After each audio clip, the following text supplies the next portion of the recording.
Alright guys, welcome back to F1 Drama. Tension is clearly emerging between a couple of the driver pairings at the front end of the grid in F1 2023. Sergio Perez and Max Verstappen had a bit of a fractious time of things in the post-race press conference after the Saudi Arabian Grand Prix, but also Lewis Hamilton suggesting that if he had the same setup as George Russell, he would have been faster, basically saying he's the faster driver, and he didn't even seem particularly happy that Russell was briefly given a podium after Fernando Alonso's brief 10-second penalty. Hit the like button if you enjoy. Subscribe if you're new as always. Now, I think part of this comes down to this man on the left-hand side of the screen, Jos Verstappen, Max Verstappen's father, because he didn't seem overly pleased. Now, he did do a bit of celebration here with Perez. He patted him on the shoulder a little bit. But you guys can see here the kind of the juxtaposition between Jos Verstappen's stone-cold demeanor and the rest of Sergio Perez's team congratulating him after the victory. Like, yeah, he's not particularly happy whenever Max doesn't win. And it felt like Max was reasonably happy after the Grand Prix. He goes to speak to Jos, his father, behind the scenes for a few minutes, and then he comes out steaming in the press conference, like even though he's gone from P15 to P2, which is a great drive. And also, I wanted to mention this, I know some of you guys pointed this out, that Verstappen was in the number one seat, right? So number 11 for the podium positions in the debrief kind of cool down room. Verstappen went to sit straight in the winner's chair. Now, do you guys think this is intentional, or was this not? Because he put his helmet here, and then he sat here, which was the winner's chair. So I don't know if you guys think there was like a deliberate, if this is like mind games by Max, right? Then he's like, look, I'm the number one guy. I deserve to win today, but I didn't because my reliability was messed up. I would have done otherwise. So I don't know if you guys think there's anything in that, but nonetheless, the post-race interactions between the two were very interesting because Verstappen is getting quite frustrated actually that he had that reliability problem that left him P2 at best effectively, and he ended up P2. And he says, look, when you're fighting for the championship and it looks like it's going to be between two cars, so Verstappen is quite early here in the season saying there's going to be no competition from anyone else but his teammate Sergio Perez. He's got to make sure that the two cars are reliable, which of course is a fair point, but after going from P15 to P2, still leading the championship 2 races into the season, you might think Verstappen would be a little bit more, generous to the team, right? You might say, oh, the team's done such a great job building the car and all this, rather than kind of slamming the team for reliability when they've built an absolute rocket ship. That's at least what you could say. Now, Perez had his thoughts, right? Because the end of the race was quite spicy from the Red Bull perspective, because Verstappen and Perez were keeping about a 5-second gap, and then Verstappen asked GP, what's the fastest lap time? GP was like, oh, we don't really want to tell you, and he was like, give me the time at 30, I think it was a 32.1 from Perez, and Verstappen pumped in a 31.9 to get the fastest lap at the end of the Grand Prix. Now, Perez says that he was told to keep to a certain pace, and he thought the communication to Max was the same, so he needs to review internally because we got different information. Now, I'm not sure Perez is really bang on the money here in a way. It feels like he's a little bit salty that Verstappen took the fastest lap, just because Perez was told on the radio, you're free to push, and presumably Max got the same information at the time, and Perez, according to Horner, went for the fastest lap on the fastest lap again, just to try and hold off Max, but he messed up the first sector and backed off in the end. So he did go for it again. He tried to break his own,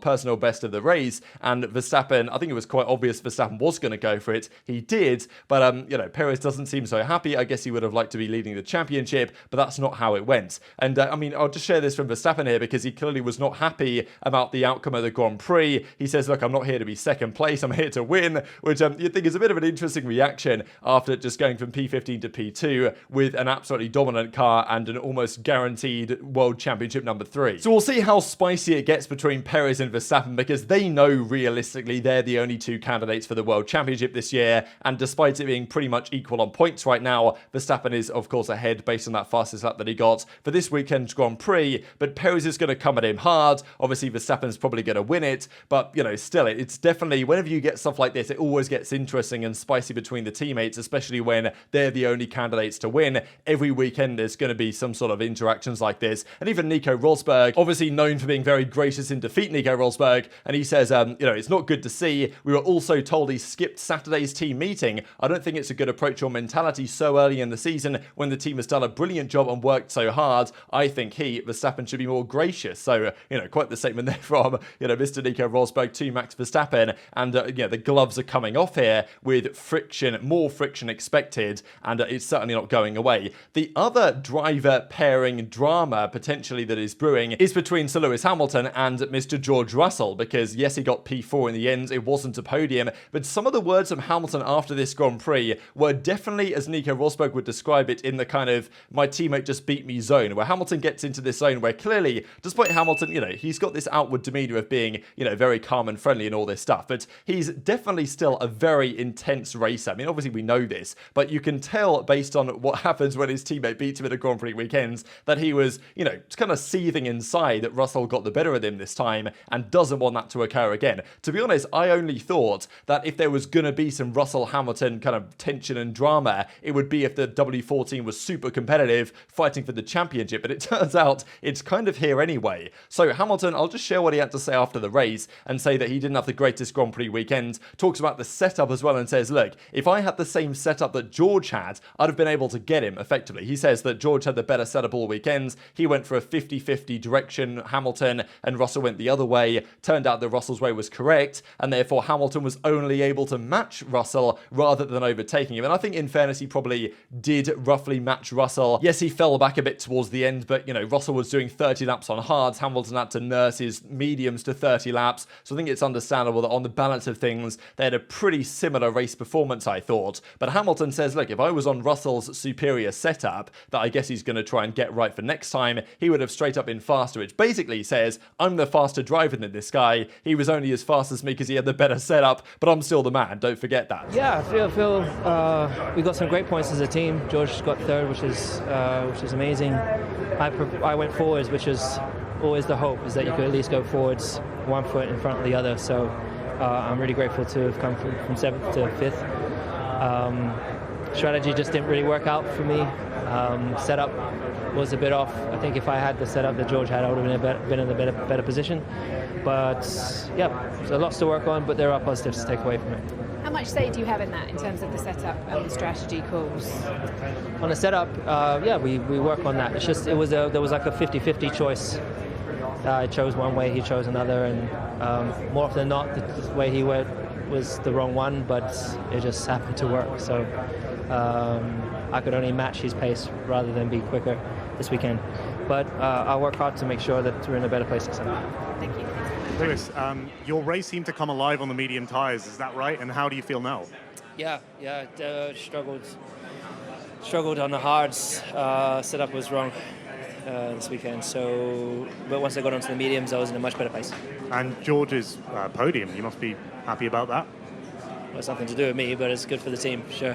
Sure, okay, thank you. So it's definitely pretty interesting. Hamilton was beaten by his teammate last year. He obviously doesn't want it to happen again. He's currently ahead of George in the standings, I believe, just about after the P5, P7 that Hamilton Russell got respectively in Bahrain. But as Hamilton says, it was a 50-50 choice. I chose one way, he chose the other. I chose the wrong one, so I could only match his pace and not go quicker. So I thought that was kind of spicy, actually. And then this was even better, I thought, when he was asked the question, what do you think about the podium? Because obviously at this point, Russell had just been given the podium position because of Alonso's brief, penalty was applied for about 2 hours before it was then reverted. And he was asked the question, what do you think about Russell's podium, right? Do you think it was a good result for the team? And you must be happy about that for your teammates. And Hamilton was happy, I think, for Russell last year when he won that Grand Prix in Brazil. But, that having happened now and being in the past, Hamilton definitely wants to beat Russell every weekend. And he got outclassed in qualifying, had a pretty similar performance, I would say, overall in the race. But of course, Russell finished ahead of him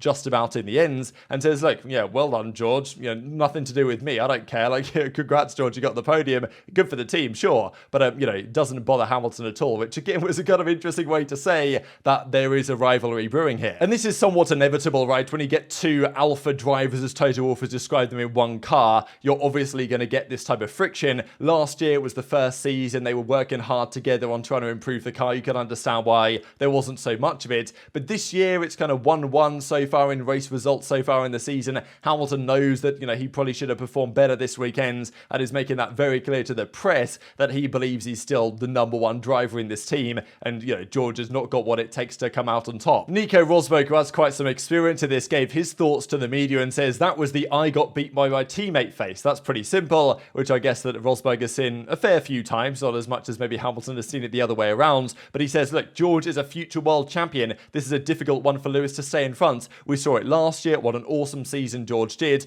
George is continuing on that form yet again. It's going to be a big challenge, but let's not forget Lewis is the best of all time. So if there's going to be someone who can beat George, then it will be Lewis. But he goes on to say that no, that you can't discount Hamilton. It's a bit of a weakness that Lewis has. Sometimes he'll mentally go down a little bit and lose a little bit of flow, but he always comes back with a bang every single time. So dear George, don't get too comfortable. So yeah, quite the interesting statement there from Rosberg, and sets up a rather spicy rest of the season, I think, because look, if Mercedes end up fighting for podiums, currently Alonso is that man, right, getting the podiums every week with the Red Bulls over the hills and far away. However, if Mercedes are able to outdevelop Aston Martin, which I still would put money on them doing, then, you know, they're effectively going to be the only two drivers with Alonso that are in conversation for the podium if Ferrari don't get their act together, which they really didn't back in Saudi Arabia or even in Bahrain. So very much intrigued to your thoughts in a comment. What do you think about these teammate rivalries? Will we see more develop over the season? Hit the like button if you enjoyed, subscribe if you're new, take care, and I'll see you next time.